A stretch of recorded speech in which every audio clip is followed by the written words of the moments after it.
Vauxhall on the south side of the river, where the Metropolitan Police earlier on reported that there was an incident there, that have subsequently said that they are now only treating the London Bridge attack and the Borough Market attack as terrorist incidents, and they're not now treating the Vauxhall incident as a terrorist incident. So, but going back to your initial question of what does that mean in terms of the military, when the threat level is raised to critical, it's done so for a very purposeful reason, and that is to allow the British Prime Minister to mobilise troops that are on standby to come and support the police on the streets. Now, it's a very, very unusual step that's taken by the British authorities to do that. You don't see British troops on the streets of London or any other cities around the UK very often.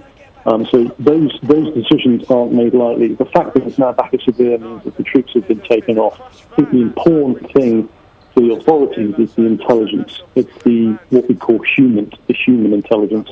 And that's the bit really that we have been lacking ever since the Islamic State have emerged. It's getting those informants, it's getting those inside channels inside places like Mosul, which is the Islamic State stronghold in northern Iraq, which is hopefully almost about to be liberated, and places like Raqqa, which is the self-proclaimed Islamic State capital inside northern Syria, which coalition forces are posturing on at the moment.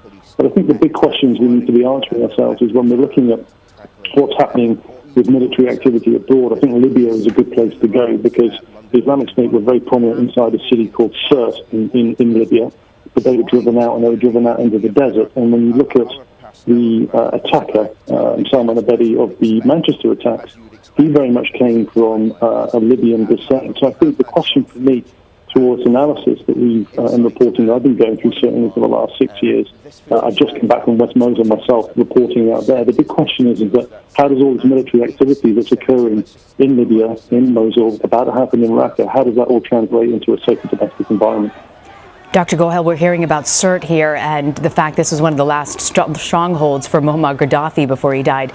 You're hearing about these areas that are havens for terrorism and militants. What can be done when you're talking about the United Kingdom and major cities across the world? How do law enforcement deal with this and try and curb these types of attacks? Yeah, sure. Yeah. Contracts, then you could have blowback of these individuals returning. But a lot of these plots that we're seeing in the West, many of these people haven't traveled abroad. They haven't gone for terrorist training. They've been recruited online by ISIS's intelligence apparatus known as the EMNI, that use encrypted messaging programs like Telegram to give instructions and guidance. And on top of that, you also have the ISIS propaganda tools like Ramaya magazine, which describes what they call just terror tactics. Simply, they say, pick up a knife, use a vehicle, turn it into a lethal weapon. They give further instructions as to the type of knife or the vehicles. And this is what's so dangerous, is that they're literally laying out, mapping out the type of tactics and targets that the wannabe terrorists want to use. And it is virtually impossible to stop that from happening, I'm afraid. This is something that is almost becoming, and I hate to use these words, it's almost becoming the new normal in our life. Dr. Sadiq Gohel, thank you very much for joining us. I want to turn now again to Mikey Kay, a retired wing commander for the British military.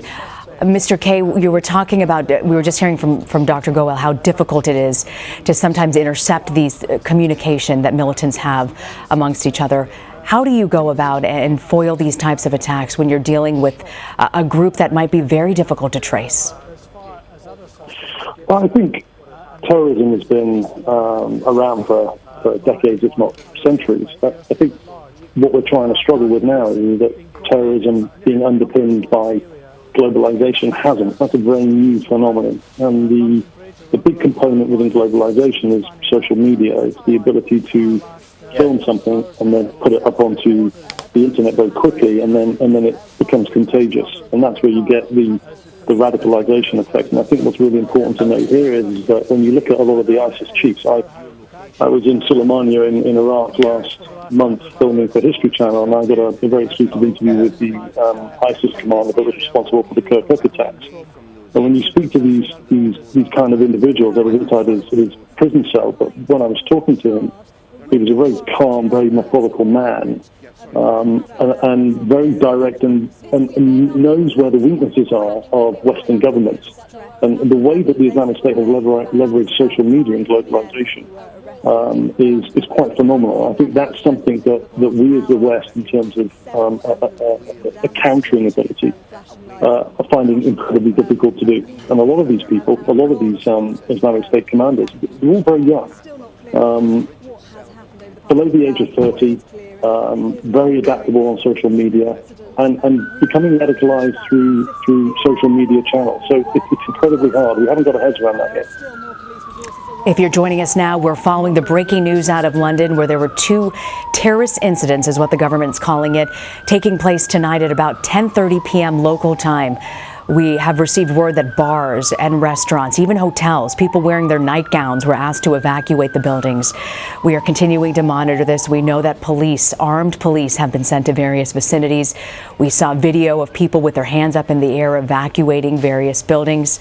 And I'm joined now on the phone by retired wing commander for the British military, Mikey Kay. Mr. Kay, we were talking about the intelligence and getting these people activated in these various cells. We did notice a week ago Theresa May lowered the threat level from critical to severe. Do you think that was the right decision?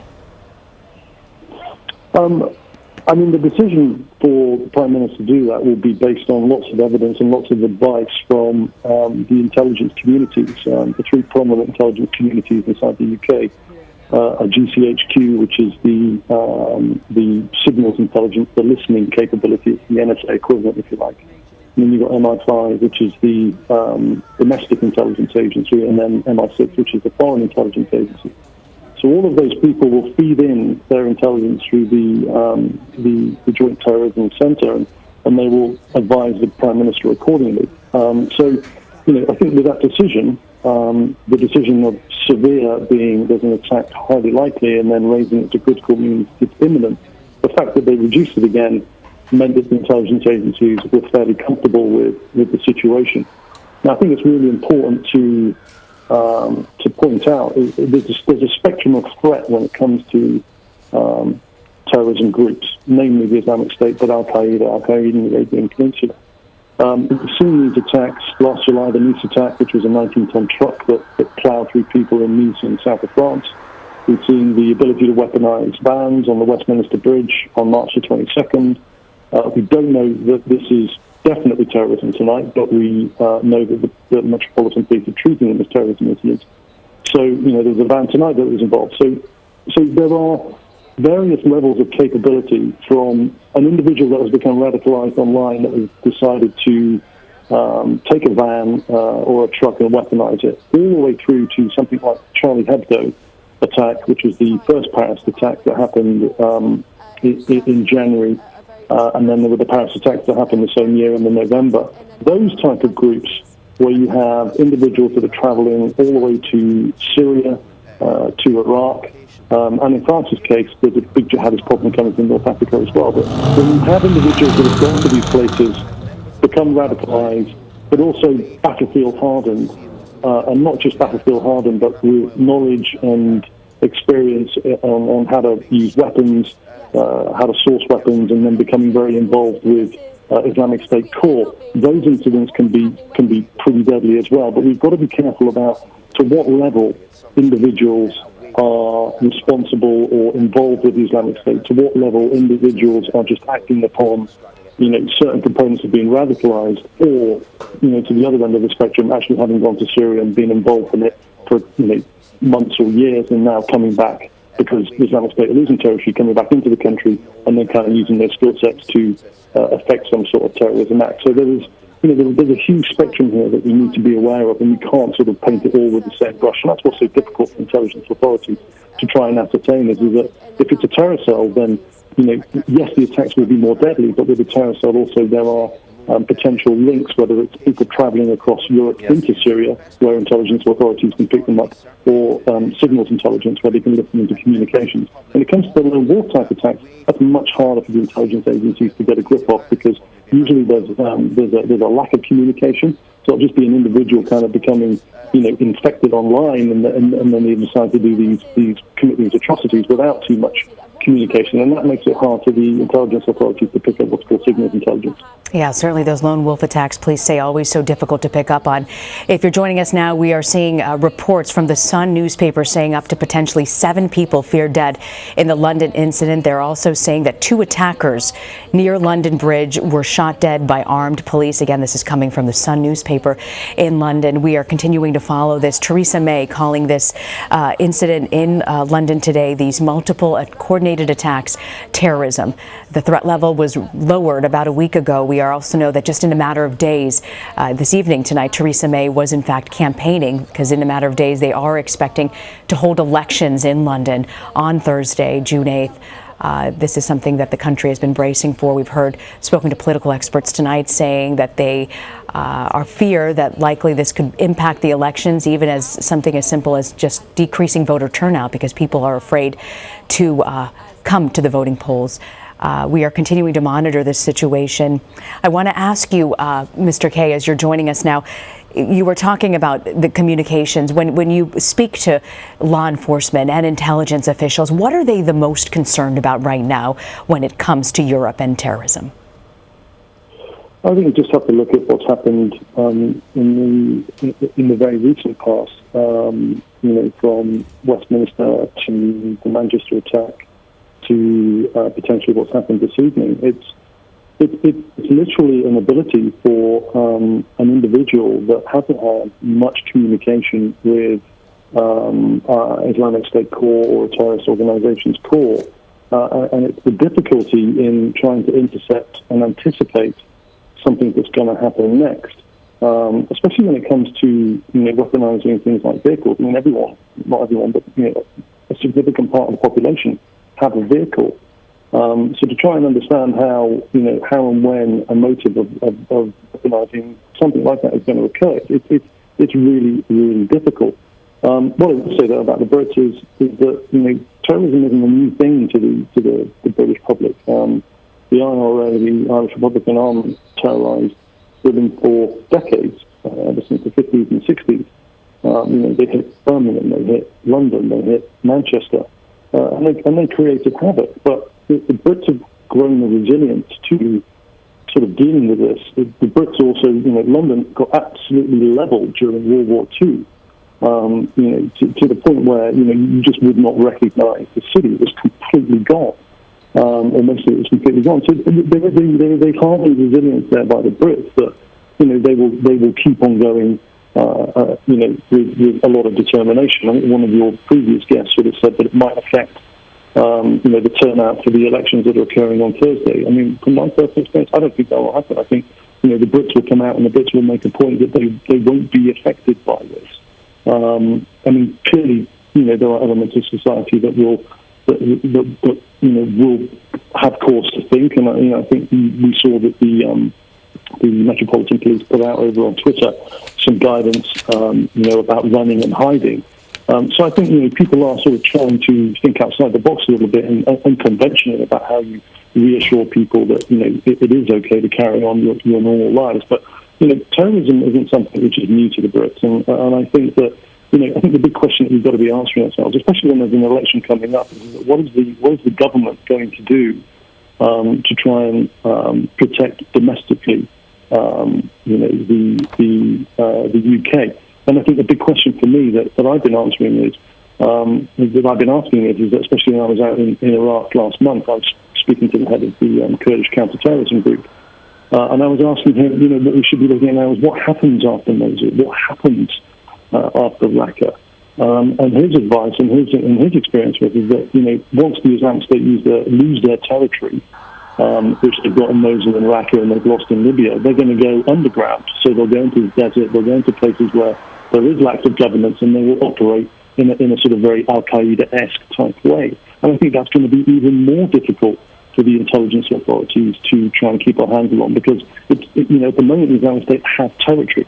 They're trying to give some form of governance. So at least the intelligence authorities know where they are. They know what they have to liberate. As soon as they go underground, as soon as the terror cells dissipate from these known areas and these known hubs like Raqqa in northern Syria, like Mosul in Iraq, like Libya, Sirte in Libya, then it becomes increasingly difficult. So for me, the big question is that how does military activity, how does that translate into a safer domestic environment?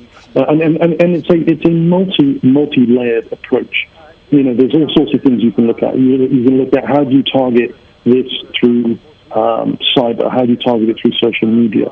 How do you collaborate with Muslims and the Muslim communities, which is incredibly important? How do you collaborate with them and get them on side to try and weed out and identify people from their own communities, which I think is happening as well. How do we, when we're embarking on foreign policy, how do we look at what we've done, which is antagonize the situation? There are just so many layers to this onion, that I think we've got to take a multi-layered approach to this. But the answer, the silver bullet, there is no silver bullet, and it certainly isn't increased military activity, because we've been inside. The U.S. has been engaged in an air campaign in Iraq and Syria now since 2014, and we're still seeing these attacks occur. Now, thankfully, from America's perspective, they're shielded by the Atlantic Ocean. So, from a geographic disposition, America are quite well placed. And the amount of jihadist attacks that are occurring in America are incredibly low when you look at the statistics. It's Europe that are getting the brunt of it at the moment. Tracking the migration of weapons, tracking the migration of funding, tracking the migration of people through Turkey into Europe. It's an incredibly hard thing to do. When you look at France, which has borne the brunt of a significant amount of jihadist activity, they've got North Africa as well to contend with. There are certain stories of jihadist components and people that are becoming radicalized coming through migrant channels. That's not to say that you need to ban all asylum seekers or deport all people searching for asylum. It's just it is a multi-layered approach, and we shouldn't be knee-jerk. We shouldn't be having knee-jerk reactions in one specific area, thinking that that's going to solve the problem. Obviously, I'm referring to a travel ban when I'm talking about this. Mm-hmm. Retired Wing Commander Mikey Kay joining us. Mr. Kay, thank you so much for your time. If you're tuning in right now, we are following the terrorism incidents in London tonight. There were two incidents, one at London Bridge and one at Borough Market. We are hearing multiple injuries and potential fatalities at these various scenes. The police now saying this is still an ongoing operation to contain the situation. We're going to continue to monitor it. We'll have much more on the other side of this break. You're streaming CBSN. We have to take all precautions given what is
of Operation Tempera, which was enacted after the Manchester terror attacks. They have, I think, entirely been scaled back now. The threat level that was raised to critical has subsequently been reduced to severe. That was done last weekend, of course, just to, be sure. That is not a decision that is taken by the Prime Minister or the government. It is not a political decision. It is a decision that is taken by something known as JTAC, the Joint Terrorism Analysis Centre. They constantly review and assess it. It is a cold-headed decision based on intelligence at the time, and they felt that the work done by the North West Terror Command and Greater Manchester Police in the days after the Manchester attacks to round up the network that was associated with those attacks was sufficient work in order to bring that threat level down from critical to severe. So people will probably, as they listen to this and watch this news and wake up in the morning, say, well, why was that threat level brought down and only a few days later we have another attack here in London? Well, the two incidents most probably are completely unrelated, and the threat level is assessed very independently and objectively, and it was assessed in relation to the Manchester attack, and now we have something else that is happening in London. The thing that strikes me, though, time and again when this happens, is the resilience of this city. Just hearing from British Transport Police advising people in the city centre this evening to continue to avoid London Bridge and Borough. However, the night tube on the Jubilee line isn't stopping at London Bridge, but it is continuing. The wheels keep turning in this city, no matter the efforts that are put into disrupting the way of life here. But London is a huge city of, and I forget exactly what the population is right now, but about 7.5 million, I think. On a weekday, the commuting population into London is close to double that. I was at the scene of the Westminster terror attacks, partly because that's close to where our offices are in the centre of London. And if you're right close to the scene, similar to the pictures we're seeing now, it will feel as though the area has come to a complete standstill and it is on lockdown. And this scene will be. But you travel sometimes just a couple of streets in one direction or another into the heart of London, and life continues as normal. And of course, nobody would want, apart from terrorists, to stop that happening. The police, the emergency services, the government, the authorities, the Mayor of London, anyone involved in trying to keep London safe and moving will want other parts of London to continue as much as possible, as normally as possible. But of course, what we have going on right now in London Bridge and the immediate vicinity, which is very much central London, albeit just south of the river from the City of London, we have an ongoing terrorist incident and an awful lot of armed police and emergency services with a wide cordon. A number of casualties, as you can see on your screen. We have not as yet had official confirmation of numbers. We have, however, heard from the London Ambulance Service that they do have sufficient resources to deal with the incidents in Borough Market and at London Bridge. Peter Rhodes, London Ambulance Service's Assistant Director of Operations, has put out this statement. We're responding to an incident alongside other emergency services at London Bridge. We've sent a number of ambulance crews, advanced paramedics and specialist response teams to the scene, with the first of our medics arriving in 6 minutes. An advanced trauma team from London's air ambulance has also been dispatched by car. Mr Rhodes continues, we are working closely with other members of the emergency services at the scene, with our priority being to get people to safety and ensure they receive the medical help they need as quickly as possible. Our initial priority is to assess the level and nature of injuries and ensure that those people in most need are treated first and taken to hospital. Alistair, we were speaking a moment ago about the presence, the armed presence on the streets, and indeed about the terror threat level. What is your best guess as to how JTAC will take this in and perhaps consider a move again to the highest level of readiness as regards the terrorist threat in the streets of London? Well, let me answer it like this. The threat level was raised, was it last week, the week, in light of the Manchester attacks. The threat level was raised because the attack in Manchester was a sophisticated attack in so much that it was a bomb. And the intelligence agencies and the security services were pretty sure that there was more than just one individual behind that particular attack. And there were, at the time, a lot of unknowns. They didn't know who else was behind it, they didn't know how wide the network was, and they didn't know whether or not there might be another attack. And so those were the reasons why the terror threat level was raised from severe to critical in light of the Manchester attack. So to move us on to this attack, similar sort of questions and considerations will be taken into account. Who is behind this attack as best we know, or as best they know? Are they still at large? Do they have others helping them? Do they still pose a threat to London or anywhere else in the United Kingdom? And if the answer is that they do potentially pose an ongoing threat, then I think it would be reasonable to expect that the threat level might again be raised to critical. But no sooner is it raised to the top level, which means an attack is imminent or ongoing, trust me, they want to bring it down as quick as they possibly can do. They don't want to keep it up there for any longer than they have to. Just going back to the medical response, of course, there's Guy's Hospital, isn't it, which is just behind, in the sort of streets behind London Bridge. And that St Thomas's just further along the embankment as well in the south side. Yeah, I mean, just coincidentally, I was at an event today, a social event today, and talking to a consultant from St Thomas's, and I asked him whether or not he had been a part of the response to the Westminster attacks, and actually he hadn't, but he said a lot of his colleagues had immediately rushed out with first aid kits, blankets, etc. But he made the point that although Thomas's, in that case, for the Westminster attacks, was right on Westminster Bridge, right next door to where the attacks happened, in the way that Guy's is here, because of the way that the emergency response to events like this in London is rehearsed and practiced and thought through, it doesn't necessarily mean they take casualties to the nearest hospital. They go to major trauma centres and emergency centres that are designated around the capital. And that is just, I say that because it is an indication of the planning that has already gone into a response for an event like this. And I think, and these are always, it's always very early days to pass judgment on anything, but it would seem as though, judging by the response times and judging by the pictures of the emergency services at the scene that we've seen, and judging by eyewitnesses, that the response to this attack was extremely rapid indeed. But then you would expect that right in the centre of London as it is. Alistair, thank you. In just a moment, we'll speak to our Home Affairs correspondent, Mark White. But first, we've had a statement from Sadiq Khan, the Mayor of London. He said this: the Metropolitan Police are responding to the horrific terrorist attack at London Bridge and Borough Market.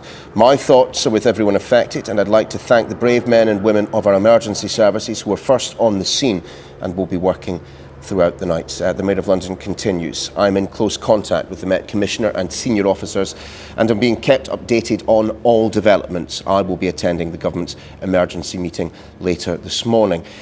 Sadiq Khan says this: London Bridge Station is closed and we are asking people to avoid the area. The situation is still unfolding, and I would ask all Londoners and visitors to our city to remain calm and vigilant. Please report anything suspicious to the police, but only call 999 in an emergency. The statement from the Mayor of London, Sadiq Khan, concludes thus: we don't yet know the full details, but this was a deliberate and cowardly attack on innocent Londoners and visitors to our city enjoying their Saturday night. I condemn it in the strongest possible terms. There is no justification whatsoever for such barbaric acts. Let's bring in Mark White. Mark, some very, very strong words from the Mayor of London there. A deliberate and cowardly attack, no justification whatsoever for such barbaric acts, he says. No, indeed, and the first real official confirmation that this is a terrorist attack, really in the form of an expansive statement there, pointing out, as you say, that it was a barbaric and cowardly attack or attacks, and there could be no justification for it, according to the London Mayor. Now, I have to report to you that in the last few minutes, you were speaking to Alistair Bunkle there about the possibility of controlled explosions. We just heard two explosions within the last 5 minutes here, just from the area around London Bridge. That area is the scene of quite a lot of police activity at the moment. We've seen officers with shields pushing forward towards the London Bridge, Borough High Street area.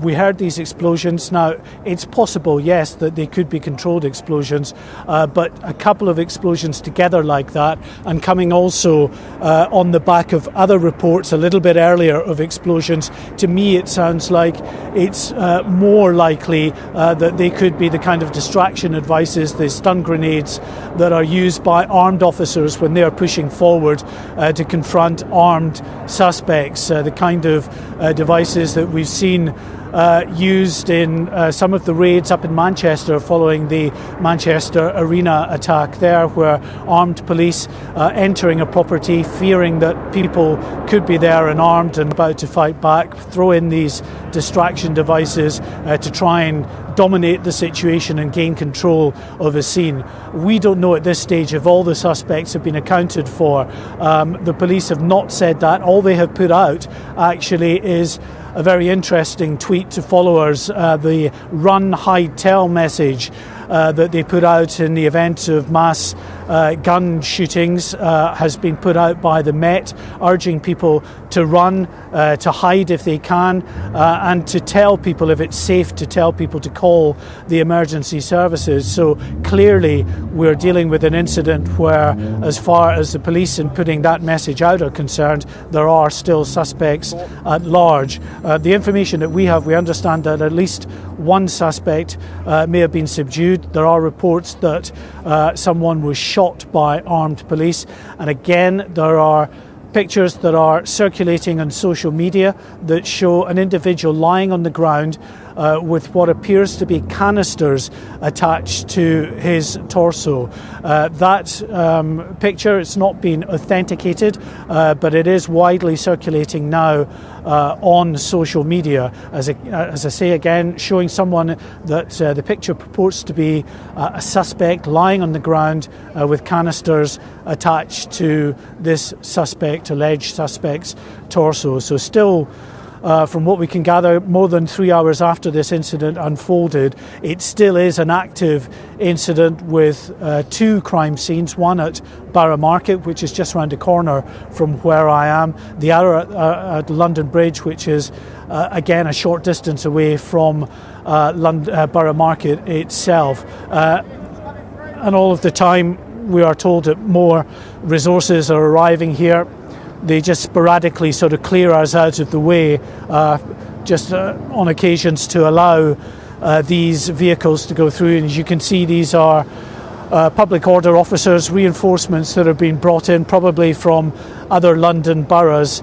Some of those officers that we saw earlier, public order trained officers wearing their protective helmets and carrying shields, as they were clearly involved in an active hunt for suspects who we are told had knives on them. And I'll be speaking in a second to my colleague Sarah Hadjibagari, who has been speaking to some eyewitnesses around here in the immediate aftermath. She's been gaining some information about what she's been able to find out. Sarah, what is the latest as far as you're concerned from what you've been able to find out? Well, a lot of people very distraught in this area. We're currently on Suffolk Street. You'll see the Shard in the background. We're very close to the London Bridge, which is just behind us. The Cordon, however, has continued to expand. I've just tried to walk part of the circumference to try and talk to people. A lot of people in a lot of distress. We are now 3 hours on from when we understand this incident did take place. And a lot of people still here, Sarah. Either they've decided to stick around and have a look, or they just can't get home. Indeed, there's a hotel just around the corner. I just went through to try and speak to people, see if there are any witnesses. A lot of people in distress, crying and very emotional, because obviously we've seen the events that have just took place in Manchester. We've heard a lot of police activity even in the past hour, we're still seeing huge amounts of ambulances coming through and police cars. And I think there's a general fraught tension in central London. A lot of the streets closed off. And this part of central London has really kind of come to a standstill. As you mentioned, that hotel nearby, Bars as well, actually offering people just a chance to shelter in place, to just take some refuge, to gather their thoughts, wait until things calm down a bit. Even people locally around here, I noticed that Lord Paddock, former Deputy Assistant Commissioner of the Metropolitan Police at the time of the 7/7 bombings, he lives around here. He's been tweeting out to people, inviting them, if they want somewhere to stay for the meantime, to come up to his. So some real acts of kindness that you often see when these incidents unfold as well. Very much so, but also a definite sense of tension. So I went into a second hotel. A huge group of us, there's a nightclub that was just down the road there, have just gone into that hotel, people trying to get taxis and things. And one woman just said, check people's bags. And suddenly there was a security guard there and wasn't letting anyone in without checking people's bags. So there's definitely a sense of tension. A lot of people still not knowing whether there's anyone out on the scene that the police are still looking for. Very much, as you can see from behind us, it's an ongoing police incident, and a lot of police down here. Okay, Sarah, for the moment, thanks again. I know you're going off to find some more information for us, but that scene of tension that Sarah talks about is absolutely evident around here. We see just occasionally police pulling people to the side. They've made one or two arrests just further up the street here. These arrests are often just out of an abundance of caution. People that they want to, if you like, in that old terminology that the police use, eliminate them from their inquiries.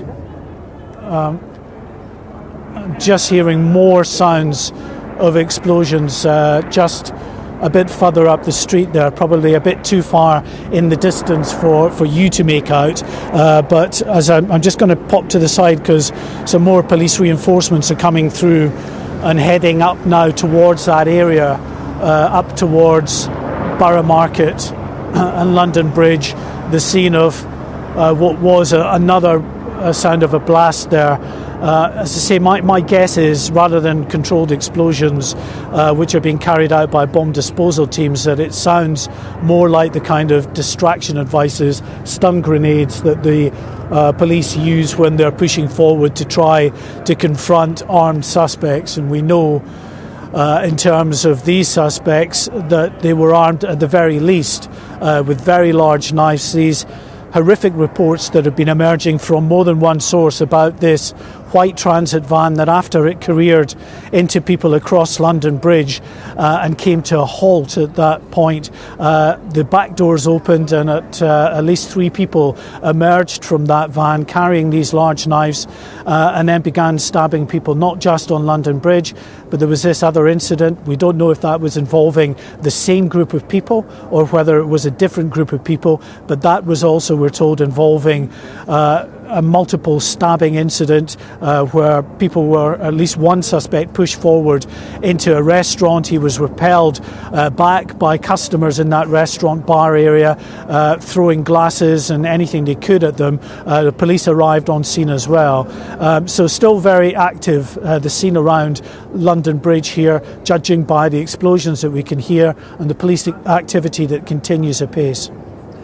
Mark, we'll let you try and investigate exactly what those noises are. We just managed to make them out on your microphone. We'll be back to you shortly. Let's just remind you, though, of the statement that the Mayor of London, Sadiq Khan, has released in the last 15 minutes. He said this: the Metropolitan Police are responding to the, as he describes it, horrific terrorist attack at London Bridge and Borough Market. My thoughts are with everyone affected. I'd like to thank the brave men and women of our emergency services who were first on the scene and will be working throughout the night.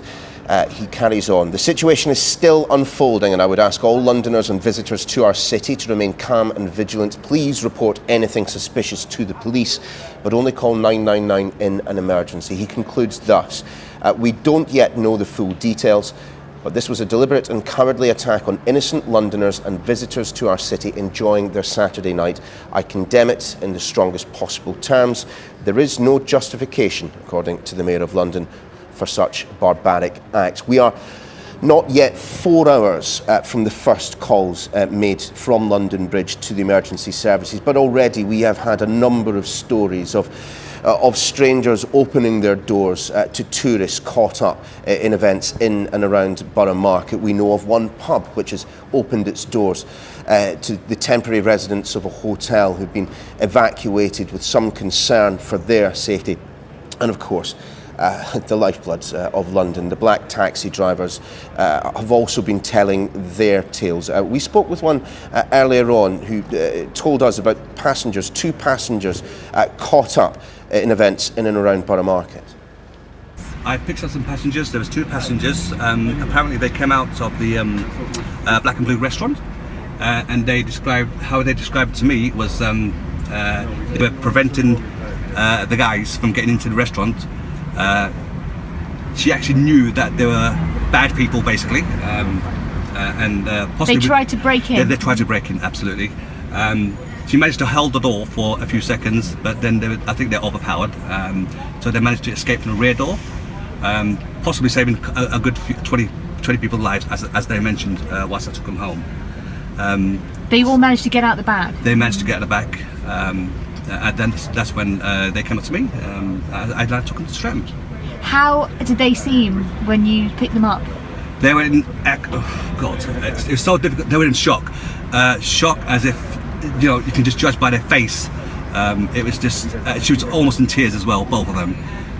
They were just counting how many heads there were, how many staff there were left behind and making phone calls whilst en route home. Obviously had a very bad experience. Yes, extremely bad experience, and they were very shaky as well, so I just calmed them down, as a black cab driver would do, and I got them safely home. Thank you very much. That's appreciate it. Cheers. Thank you. Could you just tell us how you spell your name? We, of course, have not yet had any word from the London Ambulance Service or indeed from any of the hospitals to which the injured have been sent as to the nature and number of the casualties. But certainly it appears clear that if it hadn't been for the actions of both the police and some very brave members of the public, the situation in London this evening might have been rather worse. Understandably, initial focus was on the first incident to take place, that on London Bridge, where a vehicle said to be a white van came off the road, came back onto the road, and in the process mowed down several people, causing, as far as we know, injuries, and perhaps, and the suspicion is, according to the reports coming in via social media, that those injuries may have been very serious indeed. But then, as we've been hearing throughout the evening, events in and around Borough Market, very close to London Bridge, on the south, very close to London Bridge. Very popular area with locals and indeed with tourists. Our cameraman being told about men wielding knives. Another witness, Simon Thomas, spoke to our reporter as well. Yeah, I was just outside Borough Market, and I just saw suddenly loads of people run away from the market, and there was people lying on the ground, and there was a taxi driver who had his sort of window down. He was really shouting at people to run. We ran for like 100 metres, and then sort of loads of police cars turned up, and there was kind of a period of quite intense gunfire. I hid in a restaurant basement for about an hour, and then we were down there for quite a while. The police told us to get out, and then there was more gunfire, I'd say, pretty much as soon as we left the building. So we've been down there for about another half an hour, and then they've just evacuated us now. So. And what were the police telling you about what was happening, what the events were? We didn't know. They didn't tell us anything. Well, they didn't. Well, they just said there'd been an incident. They didn't give us any details. But we could see on the CCTV there were people outside the restaurant on the ground. And these were people who had been injured? Yeah. The police just said there'd been casualties, so I don't know what extent of their injuries were. And how did you feel? You didn't know what was happening? Yeah, it was terrifying. Yeah. I don't know. Still in a state of shock, to be honest.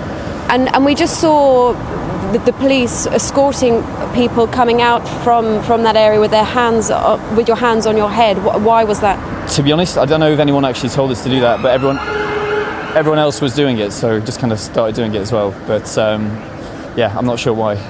Sorry about that. That's fine. And so when you were the cab driver was initially saying what he had seen. Yeah. What were you seeing at that time? Just saw people on the floor and then just ran. And just the wave of people running away, but didn't see anything else apart from that.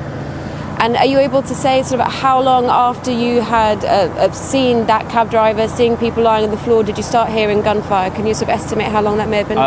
5 minutes, maybe a bit more, maybe a bit less, but within that margin.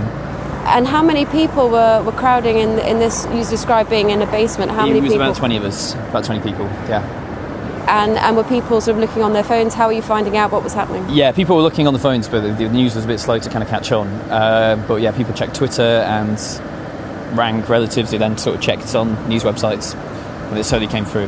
And as you were coming out, what were you able to see? Because obviously now we're standing sort of about sort of 10-15 minutes walk from where you were now. What were you seeing as you were coming through to this point? Lots of kind of first aid kits and lots of medical kind of things. There were people on the ground previously, and then apart from that, just lots of armed police and vans and that kind of thing. And what exactly were the police saying to you as they're trying to get you out of the area? They said they're looking for suspects across London and that we potentially weren't safe where we were, and that we should move basically towards this Waterloo, which was the safer area. And I imagine there were plenty of people around you, and yourself. You describe yourself being in a state of shock now. Yeah, pretty much, definitely. And was it busy? Did it look like it was a busy normal Saturday night around? Yeah, it was very busy. Yeah, there was a lot of people. It's kind of hard to tell when people are moving, but yeah, it was certainly walking up to the station, it was very busy. There was, all sorts of people on nights out and that kind of thing. And how did you, at what point did you realise that you sort of felt it was safe to leave the basement? Did the police sort of come down, ramp by the... The police basically had to tell us. They forced us out, yeah.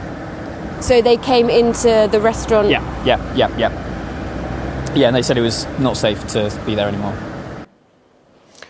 Simon Thomas, just one of what one must assume have been thousands of people caught up in events in and around London Bridge last night. Police still in attendance in numbers in and around the area. We know that ambulances, fire service, police and armed police have all been drafted in. The Metropolitan Police have told us that it is a major incident and indeed a terrorist incident. The very latest that we're hearing from London's Guy's Hospital and St Thomas's Hospital is that they are on lockdown to keep patients and staff safe. One of those, Guy's Hospital, very, very close to London Bridge. St Thomas's just along the South Bank, closer, of course, to Westminster Bridge, where just a few weeks ago we saw a very similar incident indeed. This is Sky News at 2 o'clock. Go, middle of the street, go, as fast as you can. Right down there.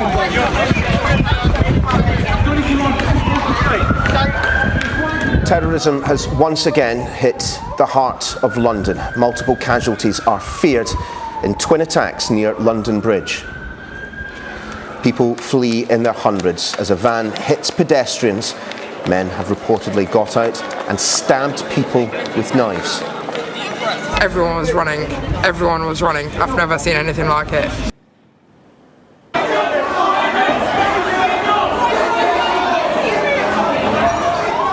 Diners hid under tables in restaurants. Amidst fears, at least one attacker remains on the loose. Police lead people to safety as witnesses tell their stories. On the Borough High Street, on corner Borough High Street and Southwark Street, two armed police behind the X5, black X5. No, get back. Well, this is the scene at London Bridge, where we've just heard what appeared to be explosions. Officials, emergency personnel are trying to work out what happened. Well, as you can see, clearly a substantial police presence on the street. Police drafted in from around the city. Let's just bring you up to date with that which we know so far. Just after 10 o'clock last night, at 8 minutes past 10 in fact, police received reports of a vehicle driving into pedestrians on London Bridge. Witnesses told how they saw a van on the pavement near Southwark Cathedral. Near there, people lay injured. And just a short time later, reports came of a second incident, multiple stabbings at Borough Market and armed men inside a restaurant. The tube station at London Bridge was closed. People were told to leave the area immediately. Now, well, let's just show you these pictures, which a viewer sent us from a restaurant in London's Borough Market. This was the scene at the Wright Brothers Oyster and Porterhouse. Staff saw two men with knives and items around their waist. Diners were evacuated to the cellar. This is what happened when police helped them escape. Police order is we're going to follow those. They're going to get to a safe area. It's right out of the restaurant and right again, and we're going to follow those guys. Right out of the restaurant, right again. We're going to follow the guys. Okay, just follow everyone. Has the police said to do that? Yes, yeah. And they're here? Yeah, they're here. But heads down, I don't know. Heads down. Sorry, guys. Wait, stop. Keep moving as quick as you can. No, move. What's the lady? Can you calm it down, please? Calm it down. You need to move now. There's IEDs up on the other end of the road. Okay? IEDs. As quick as possible, get safe. Move. Keep going. Keep going. Keep it moving.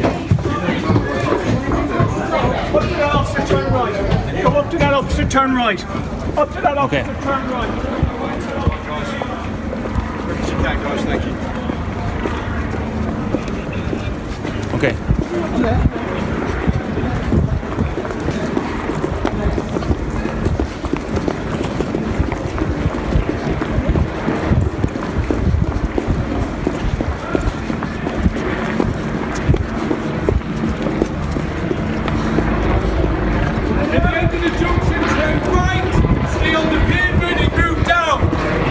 At the end of the junction.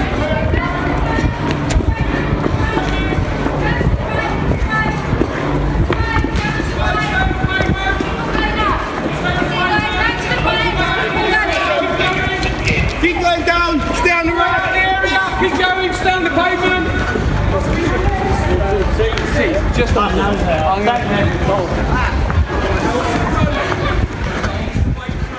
What? Huh? What? Blood all over the floor. Away from London Bridge, please. Go, middle of the street, go. As fast as you can. Right down there.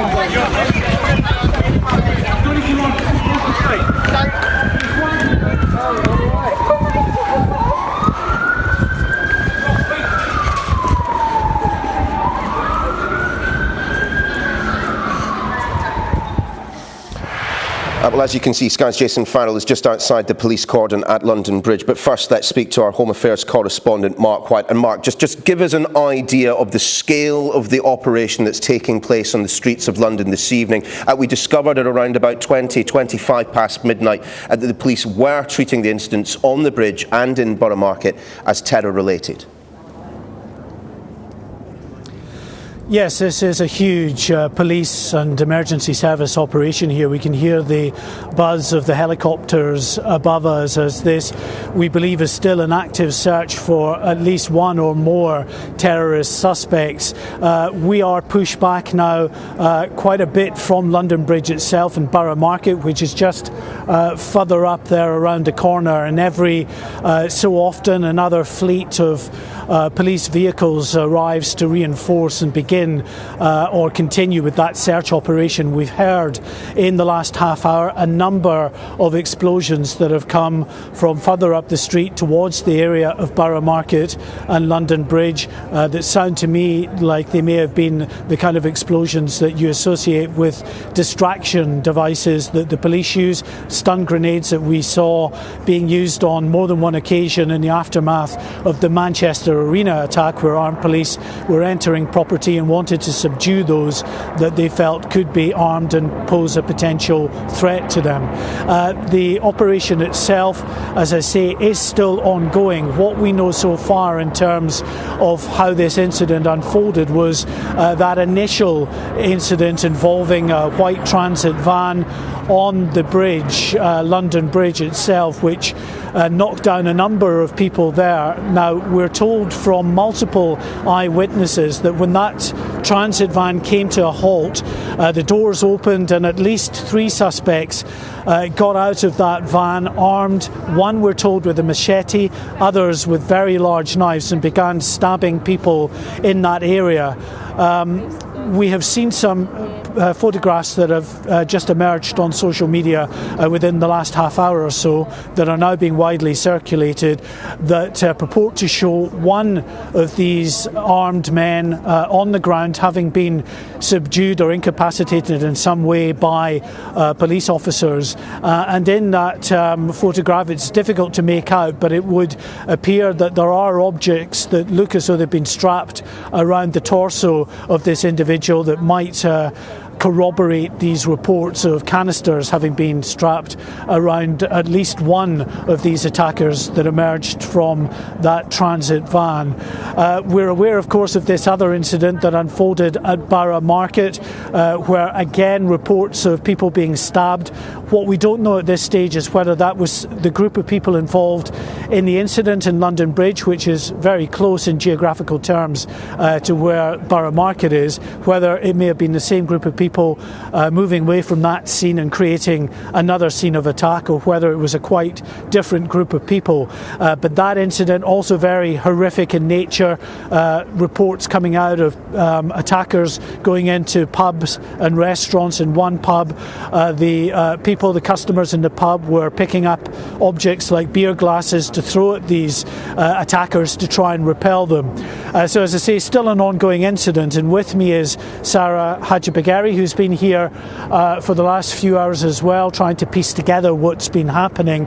And clearly we've been hearing the explosions. It still is an active scene. Indeed, it's been incredibly tense over the past few hours. Just to give you a sense of the geography of where we're at the moment, we're on Southwark Street. It's on the south side of the Thames. If you look behind us, of course, you see the Shard. Before the Shard, of course, is Borough Market. This is a very popular area of London for people to go out on a Saturday night. And indeed, the photograph that you were talking about earlier on social media, that the person on the floor is outside the Wheatsheaf pub, a popular pub in Borough Market. I've spoken to lots of revellers who have been on a night out, who've been caught up in this now very large police cordon. It's been widening since we've got here. We've been here now for several hours, but of course this incident took place over 4 hours ago now. However, there's a huge police presence here. This is very much an ongoing police operation, and we can see a lot of resources are down here. Indeed, as you speak, another armed response vehicle just passed us there, Sarah, and you see the close proximity, of course, to the Shard, that very prominent London skyscraper.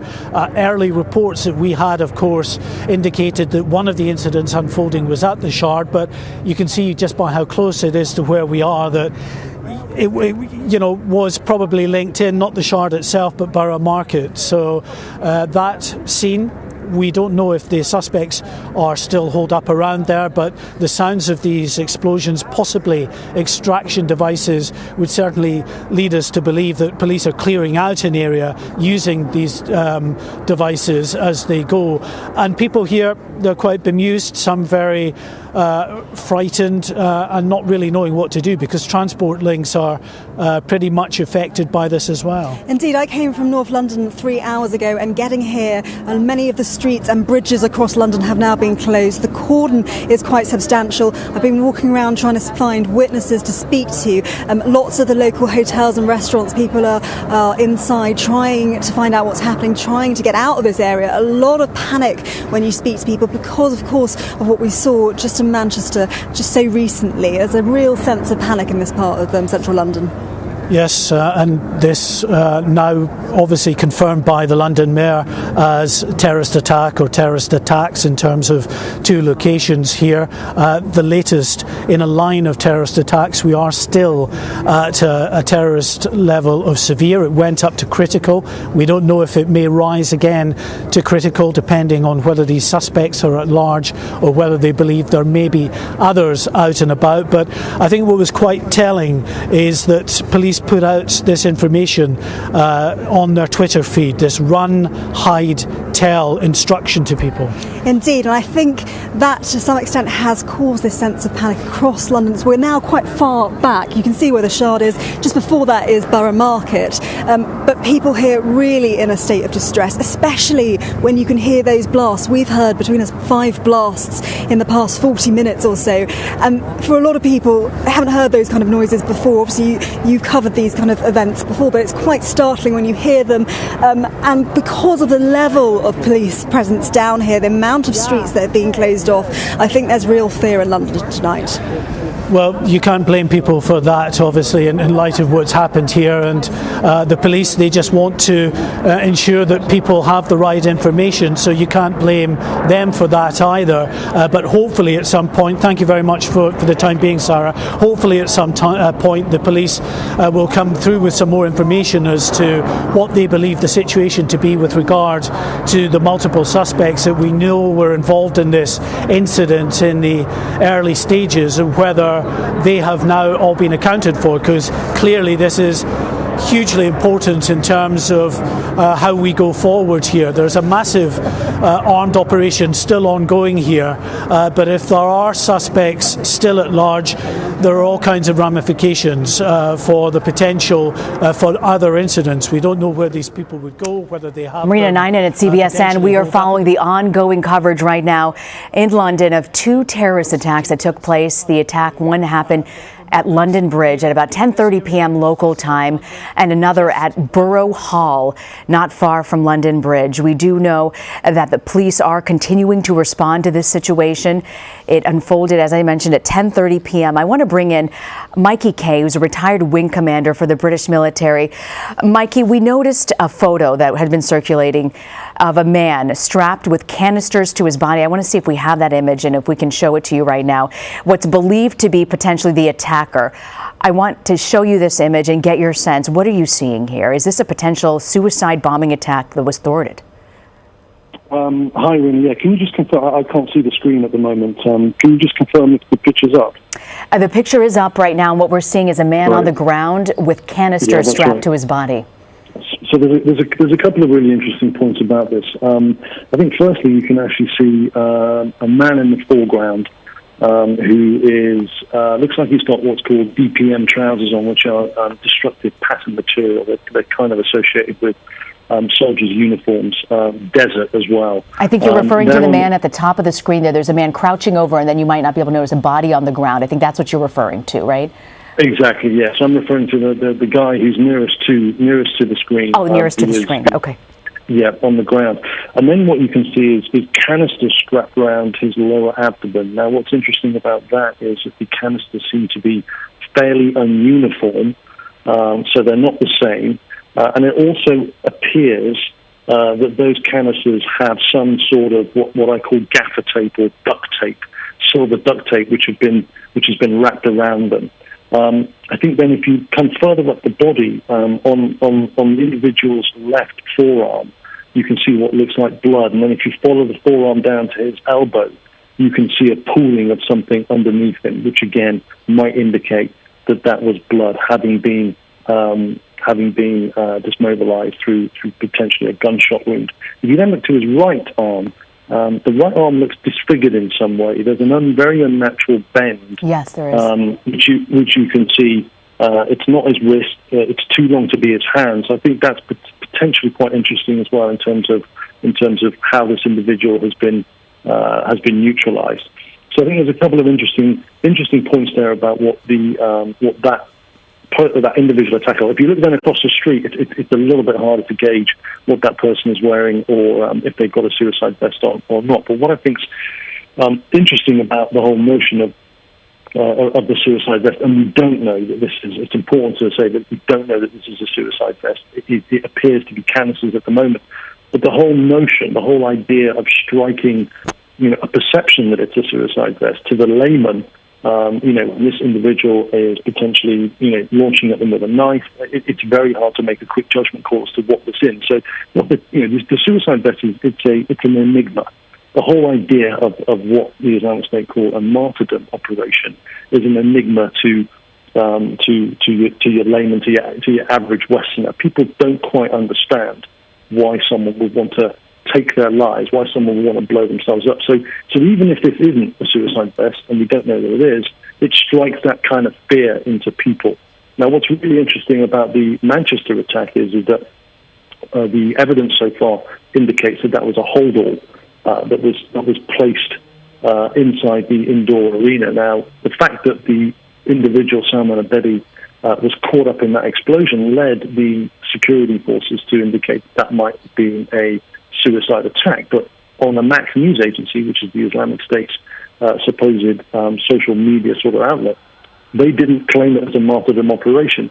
So I think what's really interesting, here about the type of explosives that are being used that we're seeing into the UK is there are indications that there are certainly reports from, it was actually an American senator, that the explosive used by Salman Abedi was called TATP.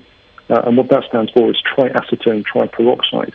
And what's really interesting about this explosive is it was used by the Islamic State inside Paris and Brussels, but it doesn't contain nitrogen. And the fact that it doesn't contain nitrogen means that it's incredibly hard to detect by security authorities with bomb detectors. Bomb detectors go after nitrogen in C4 and those type of explosives, but TATP doesn't contain that. So that's why the Islamic State are using it more inside Europe because of that. But it's also an incredibly volatile substance. So a small amount goes a long way, it produces a big bang, but it's also incredibly volatile. So when it comes to looking at something like the Manchester attack, is that Islamic State didn't claim it as a martyrdom operation. The security forces thought it was a martyrdom or a suicide attack because the individual was caught up in the explosion. That might be an indication as to what the explosive was used, given the volatility of TATP. At this moment, I've seen no reports and I've seen no evidence that it was. But when it's coming back to the capability of these type of individuals, we've got to be really, really wary about, the types of capability that they can use to weaponize and conduct these type of attacks, whether it's something as simple as a car or a van or a knife, all the way through to getting their hands on an AK-47 Kalashnikov, like the Paris attackers did, all the way through to actually producing explosives. And I think this spectrum of capability is something, again, that the intelligence community are really struggling with. On the left-hand side of the spectrum, you've got something as simple as a knife and a car. It's really hard to guard against. On the right-hand side of the spectrum, it's the migration of things like Kalashnikovs from Eastern Europe and Libya and North Africa. Again, easier to track, but when things drop through the gaps, and you get something like Charlie Hebdo, the Paris attacks, and attacks can be conducted using these weapons, the results are absolutely devastating. How difficult is it to get an explosive vest like this put together and to get your hands on this type of material? That's a great question. It does involve a certain amount of capability, and I think again the intelligence agencies, GCHQ, MI5, he's the domestic intelligence agency for the UK, and MI6, which is the foreign intelligence agency. These are the key things that they will be looking to try and track down. There are only specific people that are capable of actually putting together these potentially sophisticated devices, and then obviously you have people like Salman Abedi that in some way has been able to put something together, whether he's been trained in Libya or been trained in Syria and he's gone across there, or whether he's done it domestically and has learned online. It's certainly something that the intelligence authorities will be going after in terms of where the capability is coming from. And the other thing we've got to remember as well is that Salman Abedi was a UK citizen. Yes, his parents were from Libya, but he was a UK citizen with a UK passport. So he's organic, he's indigenous to this country. And that, again, makes it incredibly hard for the intelligence authorities. So all of these things, as we were speaking earlier, all of these things, it's a holistic approach. It's a very, very multi-layered approach. It's a really complex situation that, personally, I don't envy the intelligence authorities at all. No, I certainly don't. If you can just walk us through, our understanding is Prime Minister Theresa May is expected to hold what's known as a Cobra meeting. What is that, and what will happen over the next few hours, overnight and into the early hours of Sunday morning, as they're gathering more intelligence and trying to still sustain what is an ongoing operation? Yeah, I think Cobra, it's basically spelled out COBR, and it simply stands for Cabinet Office Briefing Room, which effectively is the briefing room, the name of the briefing room that these high-level emergency meetings are held. And the current Prime Minister, Theresa May, there's a general election on Thursday, but she's the Prime Minister at the moment. She'll basically convene her cabinet to talk to her most senior advisors, and that'll be the most senior advisor from the Metropolitan Police. There'll be advisors there from GCHQ, there'll be advisors there from MI5, MI6, or the intelligence authorities. And then you have the Joint Terrorism Analyst Centre as well. And I think what they'll be doing is the key thing for Theresa May right at this very moment, in 6 days or 5 days in advance of the election, she'll be wanting to respond to this in a way that reassures the public. And I think the big question that people will be asking themselves is that will she now, once again, and this is unprecedented, raise the threat level from severe to critical? And as we spoke about earlier on about an hour ago, severe means that an attack is highly likely, and the UK has been severe since 2014. And when it's raised to critical, that means that an attack is imminent. But that isn't done with a light touch. That is done on intelligence that comes from the three main intelligence organisations in the UK. And it will also mean that once Theresa May, if she does decide to go to the highest possible level, which is critical, that will then give her the opportunity to deploy military forces on the streets of London to support the police. And again, that is a decision that is not made lightly. It would be made with very serious consideration to whatever intelligence, whatever signals intelligence, whatever human intelligence that the three authorities, the three main intelligence agencies have. And that effectively, I think, will be one of the big discussions that are coming out, that will come out of the Cobra that will be taking place in the near future. I'm also curious about 200 miles north of London in Manchester, where just 2 weeks ago there was a suicide attack outside an Ariana Grande concert. There's a concert taking place. Ariana Grande is there. She's hosting a concert tomorrow night with many high-level, very famous singers. Do you think that in light of this attack that they might reconsider allowing that concert to go on tomorrow?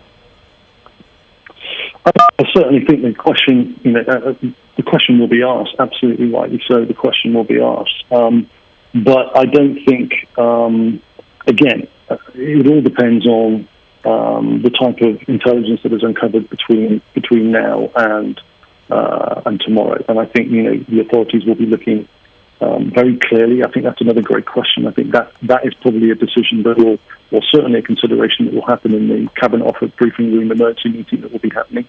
But my gut tells me is that unless there is evidence which indicates that there is an attack which is imminent inside the Manchester area or in the location that the concert is going to be held, then I think that will.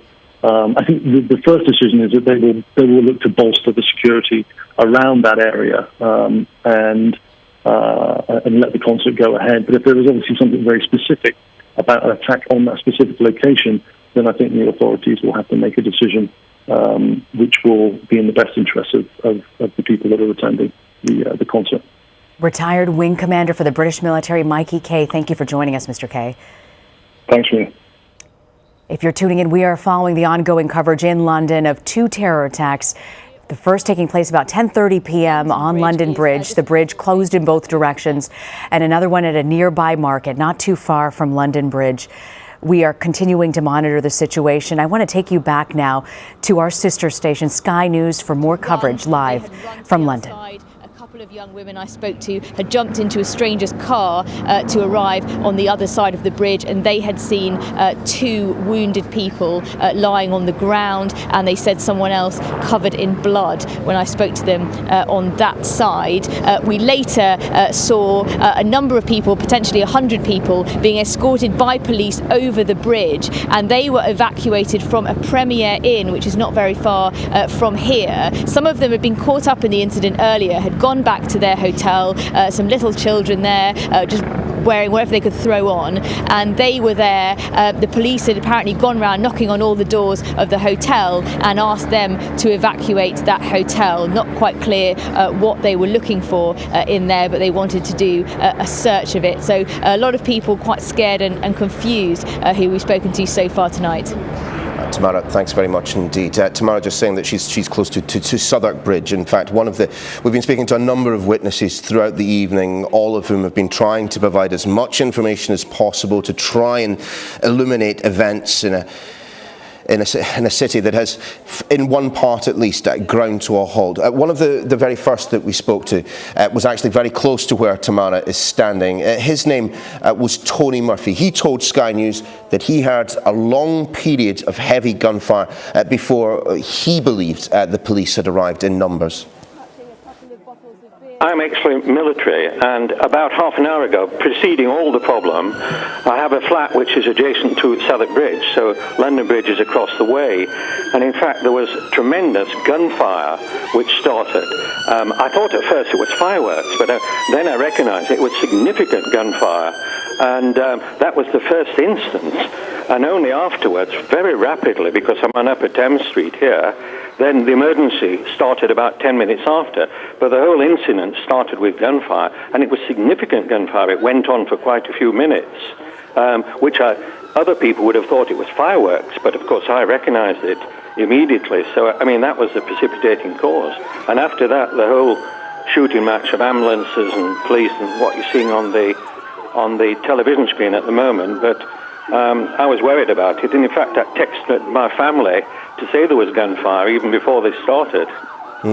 Tony, so when you heard this gunfire, was it, in your opinion, as former military yourself, was that one weapon firing bursts, or did it appear that it was more than one weapon?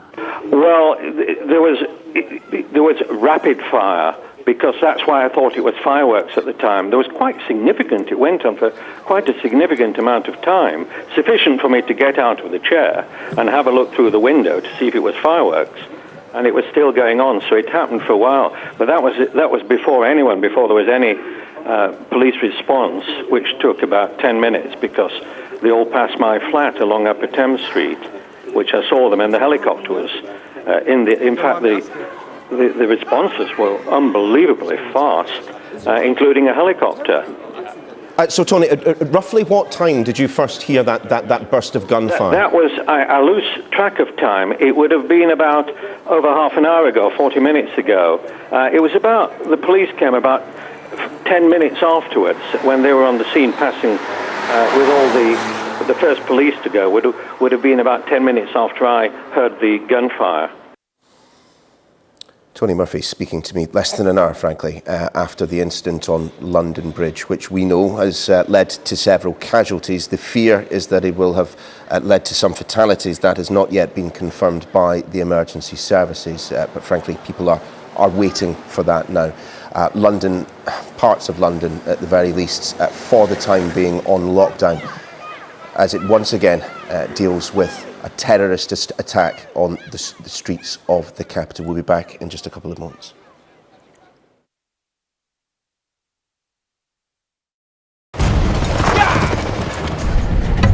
Joanna Baker, you hate Mondays, don't you? Yeah, it's the commute, isn't it? Not surprising, really. 2 hours there and back with that lot. Huh. Come on, I'll find you a sweet job 35 minutes away. Yeah! Biggest please. This is my stop. No, Joe, it's your start. Nothing? I love nothing!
to his chest. No more information than that at the moment. No more information than that. But what we know of the two incidents that took place, well, the first inkling that many people got that something was happening in London this evening came from reports on Twitter from London Bridge.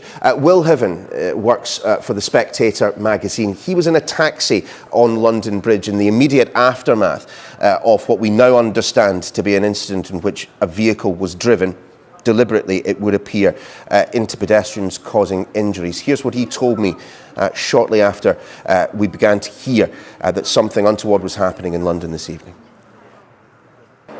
So I think it was about 10 past 10, quarter past 10. I was in the back of an Uber cab driving south over London Bridge, and suddenly noticed on the left-hand side of the bridge on the pavement there was somebody down on the pavement with a small crowd around them, clearly very concerned about their welfare. It looked, to be honest, it looked like someone had collapsed, someone had fallen over, and I sort of wondered what was going on.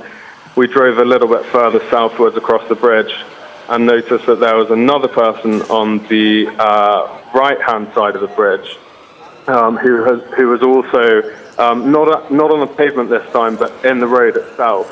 And it suddenly, the penny dropped that something quite serious was happening. And basically, suddenly the traffic came to a standstill, and our Uber driver said something bad is happening here. And we looked around, we could hear sirens coming, and then suddenly, further ahead of us, we noticed another casualty in the road, and then the traffic coming from the opposite direction, coming from the south, stopped, and a driver of a black cab said there has been a terrorist attack. I think the phrase he used was, it's Westminster all over again. They said there were numerous people in the road, and then a second cab driver stopped and said there had been a series of stabbings. I have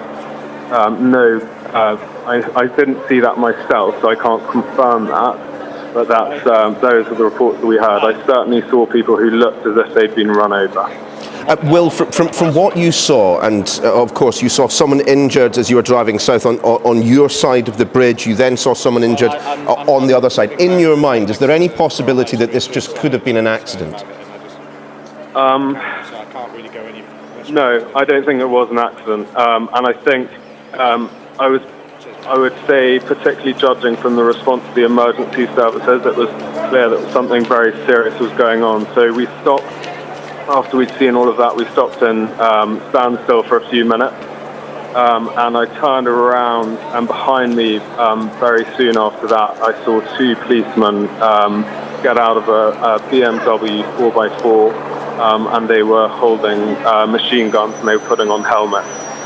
It was clear at least that they thought they were responding to something far more serious than a road traffic accident. Of course, we have known for a little over 2 hours now that the working assumption of both the politicians and the police is that these two incidents in Borough Market and on London Bridge are indeed terrorist in nature. The very latest that we're receiving comes from the London Ambulance Service. They've released this statement. They say, "We can confirm we have taken at least 20 patients to 6 hospitals across London following the incident at London Bridge.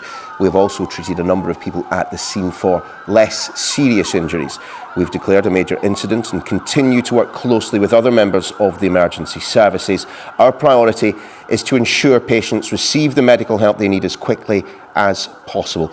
The spokesman for the London Ambulance Service concludes his statement with this: "As we are very busy dealing with this incident, we would ask the public to only call us in a genuine emergency and to call NHS 111 for urgent healthcare advice." Well, as you can see, as we replay pictures of the police vans streaming towards London Bridge, and indeed streaming is not a word that we would use lightly, but as our correspondent Jason Farrell was suggesting earlier on, in his view, he has never seen a police response to an incident on the streets of London quite like this before. But there hasn't perhaps, although we have seen people leaving the area at some speed, there hasn't perhaps been the degree of panic that you might assume there would be, given the threat that there has been against London, against the United Kingdom for quite some time. That is not to say that the police have not been trying to move people on as quickly as is possible. Let's just show you these pictures, which a viewer sent us from a restaurant in London's Borough Market. It was the scene at the Wright Brothers Oyster and Porterhouse.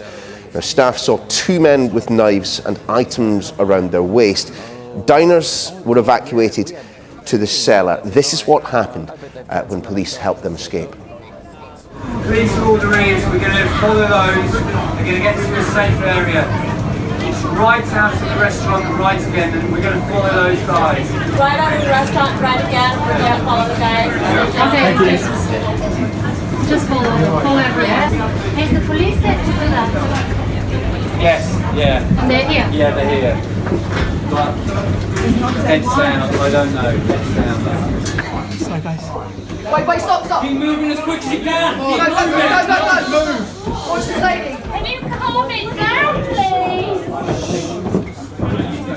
Calm it down. Guys, you need to move now. There's IEDs up on the other end of the road. Okay? IEDs? We're as good as possible against safe. Move. Keep going.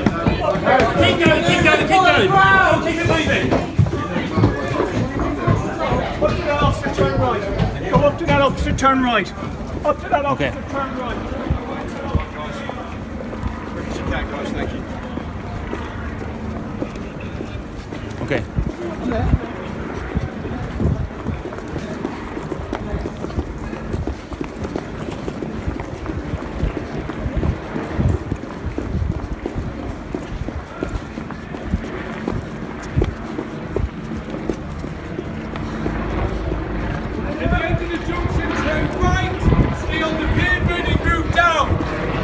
At the end of the junction.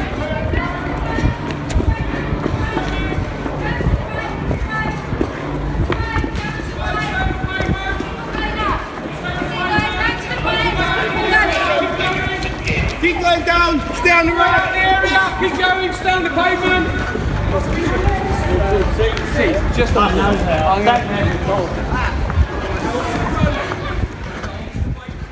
What? Huh? What? Blood all over the floor. Away from the bridge, please. Go, middle of the street, go. As fast as you can. Right down there.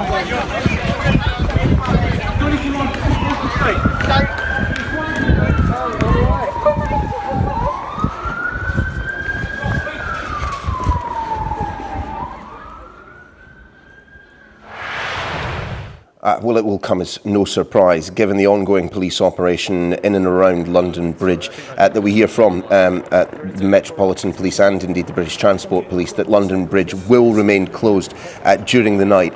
Let's though bring in our Home Affairs correspondent Mark White once again, who has been, I'm told you have a statement from the Home Secretary, Mark.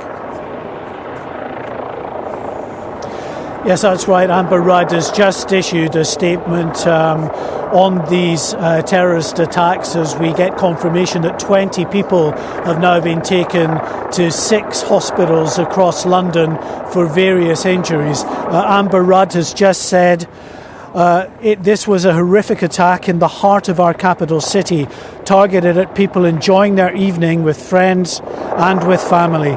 My thoughts, she said, are with the victims and all of those affected by this incident.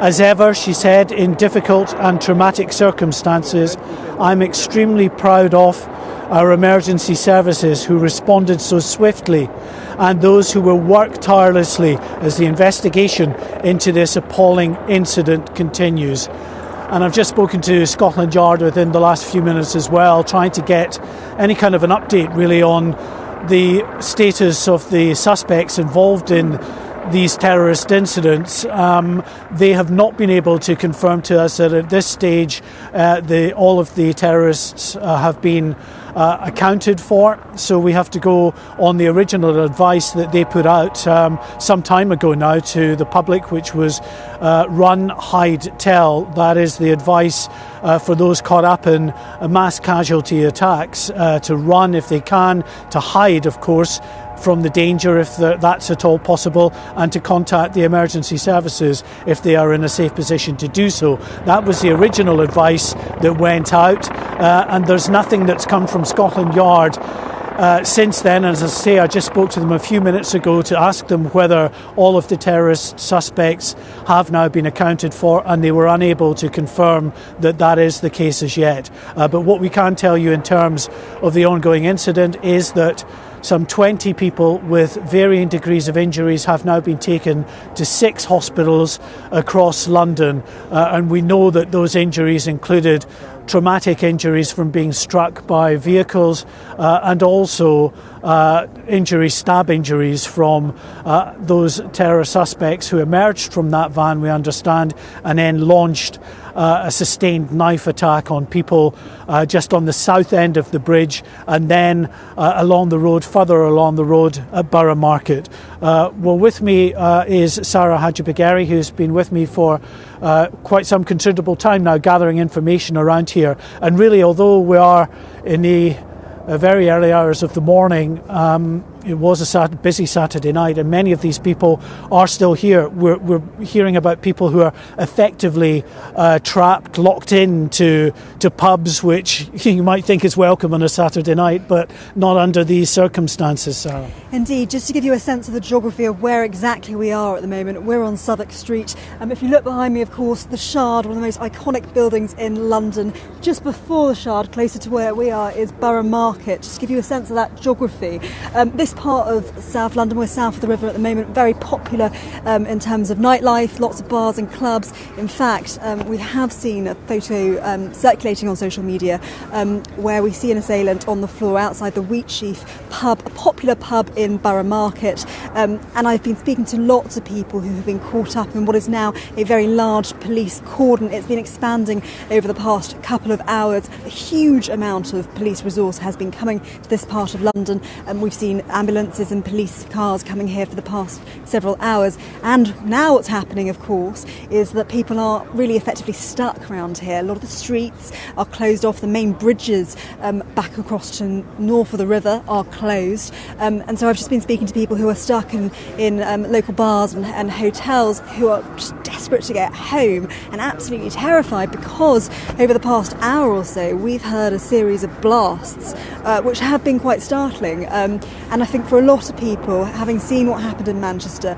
and having seen the level of police presence that is on the streets of central London, there is a sense of fear at the moment. Now, you mentioned, of course, the picture that's circulating, which we have as well, of a suspect on the ground, and we can see it's not the best quality picture, but we can see what look to be canisters that are attached to the sort of upper torso of this individual on the ground. And we've heard, of course, within the last hour, a number of explosions from around this area, around London Bridge, Borough Market. And what we don't know, of course, Sarah, is whether they were controlled explosions on whatever might have been on these suspects, or whether it may be the kind of stun grenades, distraction devices used by armed police in clearing buildings if they're looking for suspects. It's still an active scene. Indeed, I mean, we counted between us 5 blasts that we've heard in the past hour and a half or so. It's quietened down in the past half an hour. However, there is a huge amount of police activity, and the area here, the cordon, I tried to walk around it, and you just can't. It's just absolutely huge. And anyone who knows this part of London, and particularly because you've got the Shard there, you can just really see the sense of scale. The whole of this area of South London, which is full of bars and clubs, it's a Saturday night, really closed off. A lot of people essentially stranded, trying to find out how to get home. However, also a sense of Londoners coming together, welcoming people into bars and hotels. There's a restaurant down the road which has stayed open for people to kind of sit and try and contact taxis and things. They're not going to be able to get out of here because all the streets are closed, but I think there's a sense of togetherness here in London. And unfortunately for those people that are stuck in some of the buildings and pubs and restaurants that are closer to the scene of the attacks, they're probably going to be there for some time, Sarah, obviously, because they are still, as we understand, clearing that scene. So this is the scene now from the area just around London Bridge and Borough Market, where these terrorist attacks happened a few hours ago now, and the confirmation from the emergency services is that 20 people with varying degrees of injuries have been taken to 6 hospitals across London. This is a terrorist incident, according to the London Mayor Sadiq Khan, also Scotland Yard, and of course that confirmation of an appalling attack from the Home Secretary Amber Rudd. Mark, thanks very much. And as our Home Affairs correspondent was saying just a couple of minutes ago, police, as yet, unable to confirm that all of those responsible for the incidents on London Bridge and in Borough Market have been accounted for. We'll be back in a couple of minutes. It's all set up for Dustin to roll that in and be the hero. That putt to win the US Open. And he did not make it. He's had a lot of heartbreak.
London Bridge and in Borough Market. We heard in the past few minutes from the London Ambulance Service that 20 patients suffering from a variety of injuries have been taken to 6 separate hospitals across London. Let's speak now to our political correspondent, Tamara Cohen, who's also on the ground in central London for us this evening. Tamara, as one would expect, the general election, the furthest thing from people's minds at the moment, we know that the Prime Minister is, if not there already, on her way back to number 10.